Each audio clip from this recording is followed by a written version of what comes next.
Saya ada satu soalan yang pendek yang saya ingat kemukakan kepada Dr. Dabarkan juga kepada Ustaz Tarmizi. Ya. Sebelum manusia menghuni bumi ini, siapakah yang menghuni bumi ini? Adakah makhluk jin ataupun barak menggambarkannya dalam bentuk haiwan yang dinamakan sebagai haiwan purba dinosaur? Berat ni soalan? Berat masalah. Ya, Tuan Haji. Ya. Saya cuba Ustaz ya. Saya cuba menjawab. Ya. Dinosaur, adakah ia benar-benar wujud? Ya. Soalan besar Ustaz. Ya. Anak-anak suka bertanya kita ya, penceramah. Dinosaur ada ke Ustaz? Ya. Sepanjang kajian saya di penjuru saintifik, sah ada pembuktian makhluk bernama dinosaur telah wujud. Memang ada. Memang ada. Dari segi sains, contoh dirujuk pada laporan BBC News. Contohlah. Ada banyak lagi rujukan yang boleh kita sebut. Contoh rujukan BBC News mengatakan demikian. Dan mereka juga mengesahkan dengan suatu bukti yang juga kuat bahawa dinosaur akhirnya pupus. Disebabkan bumi ketika itu bermaksud lebih kurang 66 juta tahun dahulu.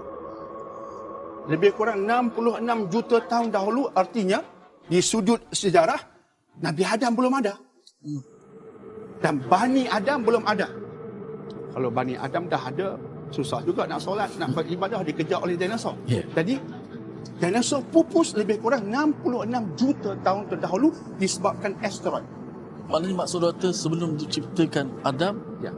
ada kehidupan. Ada kehidupan, benar. Dinosaur memang wujud. Memang wujud dan pupus. Okey.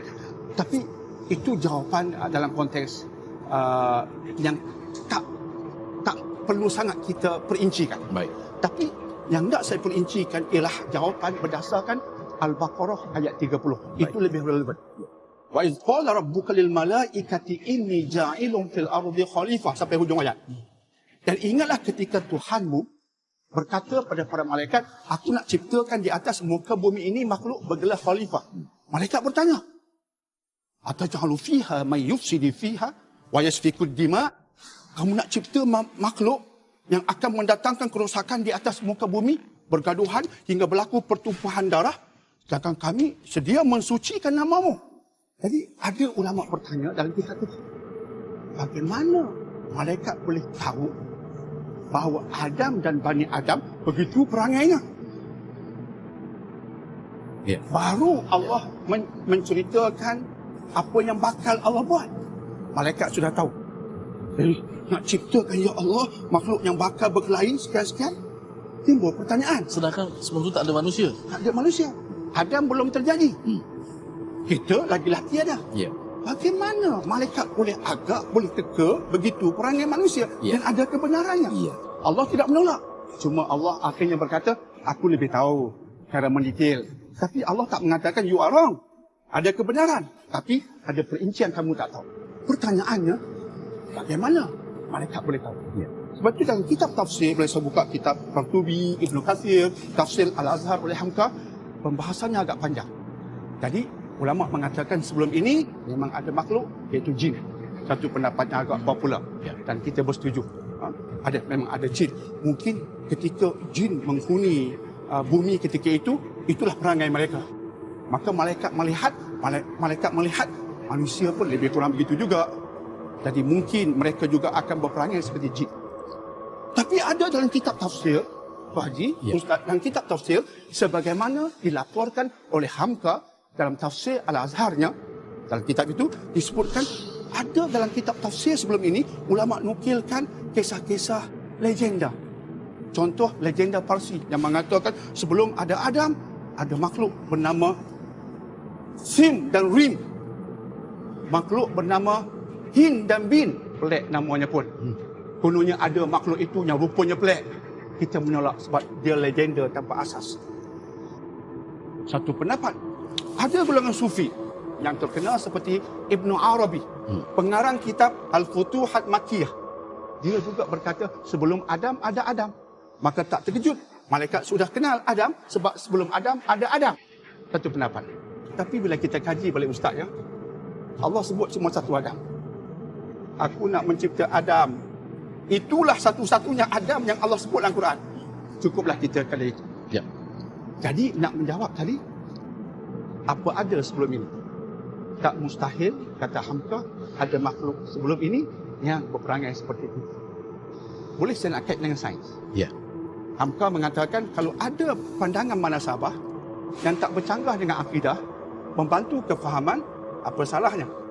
Maka dari segi sains mainstream, mereka mengatakan ada makhluk sebelum kita yang seperti kita. Yang dinamakan mereka dalam bentuk singkatan AMH. Apa dia AMH? Anatomically modern human. Anatomically modern humans. AMH. Macam kita, modern. Tapi semuanya pupus. Kita saja yang ada. Mungkin juga itu makhluknya. Dan sebelum AMH tadi, ada juga makhluk lebih kurang seperti kita yang digelar sebagai hominids. Dari segi sains, hominids. Seperti kita, dari segi zahir lebih kurang walaupun tak sempurna. Jadi Allahu'alam, tadi kita guna kalimat Allahu'alam, Ustaz. Mungkinkah mereka? Sebab itu malaikat sudah tahu kita berperangai seperti mereka sebab sudah melihat mereka. Tak mustahil. Bagi Hamka, apa-apa yang tak bercanggah dengan syariat, akidah, ada munasabahnya, membantu kefahaman, harus, bukan wajib, harus kita terima. Tapi Pak Haji bertanya tadi, siapa penghuni bumi? Itulah kemungkinannya Tuan Haji. Kita beriman dengan Adam sebagai rasul pertama, insan pertama, Quran sebutkan. Sebelumnya, Quran mengisyaratkan mungkin ada, kita kata mungkin ada. Siapa? Itulah kemungkinan yang kita sebutkan tadi. Mungkin ada makhluk AMH, mungkin ada makhluk hominids seumpama kita, tapi akhirnya kita berkata Allah. Terima kasih Dr. Daniel. Baik, Ustaz Tarmizi, dari segi indikator, bagaimana Ustaz boleh berikan sedikit pencerahan terhadap apa yang telah pun disampaikan oleh Dr. Daniel tadi? Alhamdulillah, saya tertarik dengan apa yang Dr. Daniel sebut tentang bumi diciptakan oleh Allah Subhanahu Wa Taala dalam visi setiap ayam, dalam masa 6 fasa. Mulai ada pandangan-pandangan yang daripada didakwa yang mengatakan selepas itu Allah Taala berehat. Jadi saya nak kait dengan satu ayat yang cukup hebat yang boleh kita kata menempelak tentang pandangan ini. Allah Taala berfirman dalam surah Qaf, satu ayat saja yang berbunyi, A'udzu billahi minasy syaithanir rajim.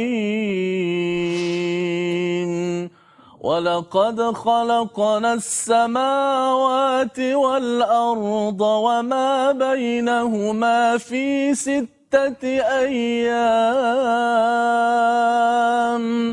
وَمَا بَيْنَهُمَا فِي 6 أَيَّامٍ وَمَا مَسَّنَا مِن لُغُوبٍ. Yang bermaksud, dan demi sesungguhnya kami telah menciptakan langit dan bumi dan segala apa yang ada di antara kedua-duanya dalam 6 masa. Dan di akhir itu Allah Ta'ala tegaskan, وَمَا مَسَّنَا مِن لُغُوبٍ, dan kami tidak mengalami sebarang kepayahan.